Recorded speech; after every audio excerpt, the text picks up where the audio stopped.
Siapa sih di antara kita yang nggak pernah dengar kata nggak boleh? Nggak boleh makan ini, nggak boleh pergi ke sana, nggak boleh pergi sama dia, nggak boleh main ini, atau nggak boleh pakai cara itu dan lain sebagainya. Bahkan kita sendiri mungkin sering mengucapkannya kepada orang lain, baik secara sengaja ataupun tidak. Nah guys, mulai sekarang hati-hati ya guys, ngomong nggak boleh. Karena ada hal-hal yang kita nggak boleh ngomong nggak boleh. Nggak boleh ngomong nggak boleh. Loh, saya sendiri ngomong nggak boleh ya? Terus bagaimana dong? Ya udah. Biar nggak gagal paham, tonton terus videonya sampai akhir hanya di Mas Kiyoy ini yang orang harus yakin.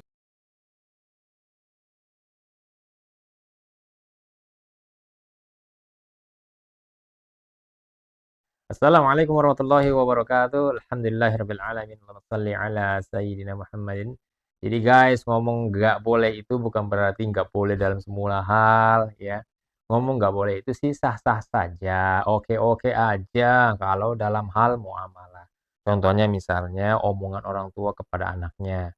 Nggak boleh makan permen, nggak boleh ninggalin adiknya sendirian, nggak boleh berantem sama kakaknya dan lain sebagainya. Itu sih masih nggak masalah guys.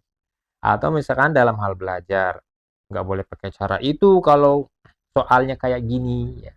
Nggak boleh naik motor karena belum cukup umur, nggak boleh lewat kantin, soalnya jalannya lagi diperbaiki, gitu ya. Ya, dan lain sebagainya. Pada dasarnya nggak boleh dalam hal ini nggak masalah sih guys. Nah, yang jadi masalah itu adalah guys, kalau kalian mengucapkan kata-kata nggak boleh dalam masalah syariat. Ini yang sangat berbahaya, karena nanti konsekuensinya bisa terpengaruh kepada kehidupan akhirat kalian. Oleh karena itu hati-hati ya. Dalam hukum syariat, nggak boleh itu soalnya artinya sama dengan haram ya. Sedangkan haram itu wilayah fatwa. Sedangkan masalah fatwa, ulama saja sangat-sangat takut untuk mengeluarkannya. Bahkan mereka juga harus duduk berkumpul mengeluarkan pikiran-pikiran mereka hanya untuk membahas satu permasalahan yang baru muncul. Ulama nggak akan mengeluarkan kata-kata haram atau halal kecuali kalau sudah sangat-sangat jelas mengenai apa yang dibicarakan. Sebenarnya kenapa sih ulama takut sekali menggunakan kata-kata halal atau haram, atau boleh atau nggak boleh? Ya, karena itu Nabi pernah bersabda, ya ajra'ukum 'alal fityan, ajra'ukum 'alan nar. Orang yang paling berani berfatwa di antara kalian adalah orang yang paling berani masuk ke dalam neraka.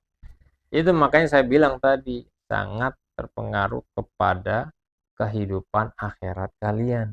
Mainannya neraka, guys. Ya. Jadi hati-hati. Pastikan dulu ya, yang kita sampaikan itu tidak berkaitan dengan syariat. Ngomong nggak boleh, tapi tidak berkaitan dengan syariat.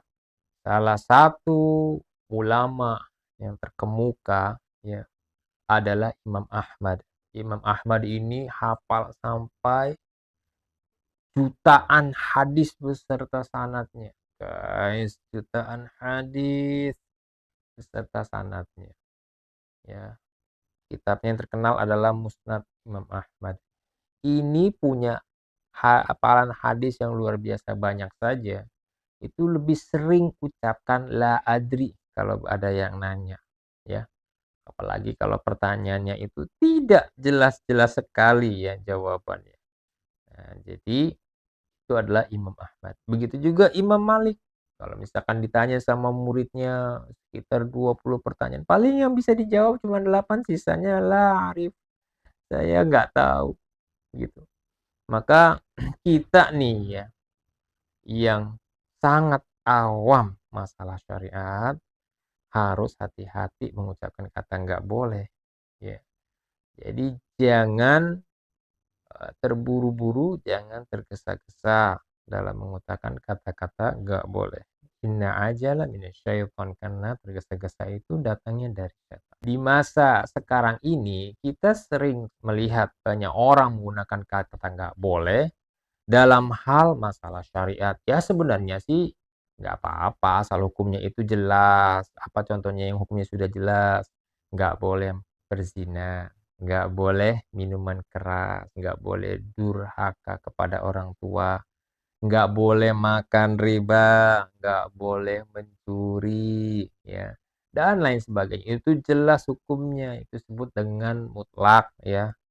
Tuh, jadi sudah jelas, maka tidak apa kita sebutkan nggak boleh. Tapi kalau misalnya syariatnya masih hukumnya masih dhanni, masih dugaan, atau masih ada perbedaan pendapat di kalangan para ulama, maka kita tahan dulu ya guys, ngomong nggak boleh. Karena bisa jadi nggak boleh di ulama yang satu, tapi boleh di ulama yang lain. Ya, dan keduanya punya dalil. Nah, kalau sudah seperti ini, kita tidak boleh memutlakkan sesuatu menggunakan kata nggak boleh. Lebih aman kita gantilah kata-katanya menjadi sejauh pengetahuan saya, sependek pengetahuan saya, atau menurut ulama ini yang pernah saya ketahui atau saya baca. Itu lebih aman loh guys dibandingkan kita ucapkan gak boleh secara lantang dan mutlak padahal pengetahuan kita mengenai syariat itu masih sangat-sangat minim. Di antara satu contohnya hukum syariat yang sifatnya itu dhoni, itu masih belum mutlak, itu adalah misalnya mengenai kencing ya. Kita sering mendengar orang mengatakan nggak boleh kencing berdiri. Padahal apa guys? Hadisnya ada ya. Hadis kencing Rasulullah berdiri, hadis kencing Rasulullah duduk, itu dua-duanya hadisnya kuat guys. Bisa dipakai sebagai hujah ya. Yang satu hadis tentang jongkok atau duduk ya, itu dari Aisyah radhiyallahu an, dan yang satu lagi itu dari Huzaifah radhiyallahu an ya. Kalau misalnya Aisyah itu melihat Rasulullah SAW itu kalau buang air kecil atau kencing itu di rumah selalu jongkok. Tapi Huzaifah radhiyallahu an juga pernah melihat Rasulullah SAW kencing dalam keadaan berdiri. Dalam suatu hadisnya yaitu atan Nabi sallallahu alaihi wasallam suatu qaumin fabala qa'iman fada'a ma'in fajituhu bima'in fatawadda. Nabi SAW pernah mendatangi suatu tempat pembuangan sampah milik suatu kaum. Lalu beliau kencing sambil berdiri. Kemudian beliau Shallallahu Alaihi Wasallam meminta diambilkan air. Aku pun mengambilkan beliau air. Lalu beliau berwudu dengannya. Itu adalah hadis mengenai bahwa Rasulullah pernah kencing dalam keadaan berdiri. Akan tetapi ada ulama yang berpendapat bahwa ini adalah namanya uzur, ya. Tapi saya pribadi tidak melihat uzurnya ada di mana. Apa gara-gara berada di tempat sampah jadi uzur? Ya, wallahu alam. Ya, sebab kalau misalkan mau dijadikan uzur, harusnya di tempat sampah itu harusnya berduduk, bukan berdiri. Karena percikannya bisa kemana-mana. Jadi kalau yang bisa disimpulkan ya silakan pipis dalam keadaan berdiri ataupun duduk, yang penting yang perlu dijaga adalah jangan sampai kencingnya itu menyiprat ke pakaian kita, dan basuhlah dengan baik dan keluarkan dengan tuntas. Dengan bagaimana caranya? Ya dengan salah satunya dengan mendehem ya, atau jangan buru-buru ya, karena memang pipisnya pria itu putus-putus. Disangka sudah selesai, padahal masih ada susulan-susulan selanjutnya. Nah, jadi jangan terlalu terburu-buru, jangan lupa juga untuk mendehem. Satu contoh selanjutnya lagi guys, adalah meniup makanan yang masih panas atau meniup minuman yang masih panas. Banyak yang mengatakan nggak boleh niup makanan yang masih panas atau minuman yang masih panas. Lalu pernyataan mereka ini ya disertai dengan ilmu-ilmu yang terlihat ilmiah. Seperti jika meniup minuman yang panas, maka karbon dioksida yang keluar dari tubuh kita akan bereaksi ya dengan air atau H2O yang ada pada minuman panas tersebut, menghasilkan H2CO3 atau asam karbonat yang berbahaya bagi tubuh kita. Nah, padahal ya memang sih reaksi itu bisa terjadi, tapi tidak bisa langsung kita tiup langsung terjadi, nggak bisa. Tidak semua reaksi kimia itu terjadi langsung, ya. Kalau H2O dengan CO2 ini bisa bereaksi, tapi dalam kondisi dan situasi tertentu. Biasanya sih ini direaksikan di laboratorium. Jadi harus ada tempatnya sendiri, ya. Jadi nggak bisa kita tiup ya, lalu dengan air terbentuk H2CO3. Itu tidak terjadi, namanya tidak spontan. Ya, jadi itu tidak akan tereaksi, tidak terjadi. Nah, sehingga itu bisa terpatahkan. Lalu bagaimana kita memahami hadis ini, ya? Nah, kita harus tahu bersama bahwasanya ketika kita meniup makan atau minuman yang panas itu, maka keluarlah itu yang namanya kuman-kuman yang keluar dari dalam tubuh kita, ya. Nah, beberapa ulama mengindikasikan ya larangannya itu disebabkan karena itu. Dan larangannya itu bukan pada bejana yang kita konsumsi sendiri atau yang kita konsumsi kepada orang-orang yang kita sudah terbiasa dengan kita, ya, yang kita cintai, dengan anak, dengan istri. Kalau mesti lingkungan itu nggak masalah.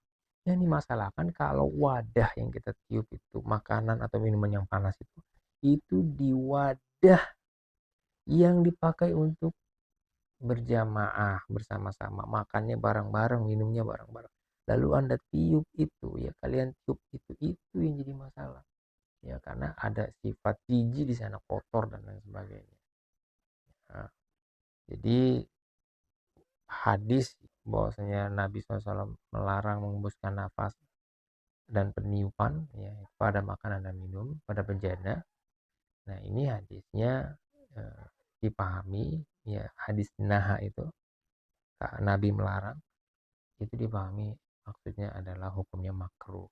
Tapi makruhnya juga bukan makruh tahrim, tapi makruhnya makruh tanzih. Makruh yang menuju kepada boleh, bukan makruh yang menuju kepada haram. Jadi menurut beberapa ulama, ya, bahkan mengatakan dari kalangan mazhab Maliki dan Hambali, mengatakan meniup makanan itu malah nggak apa-apa kalau makanan atau minuman itu panas, gitu. Tidak ada larangan, tidak ada sama sekali larangan, tidak makruh sama sekali, boleh banget, nggak masalah.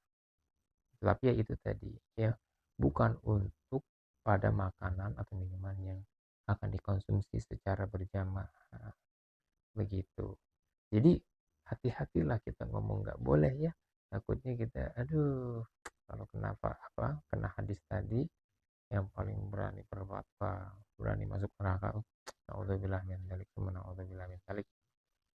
Itu dulu dari Mas Yoy.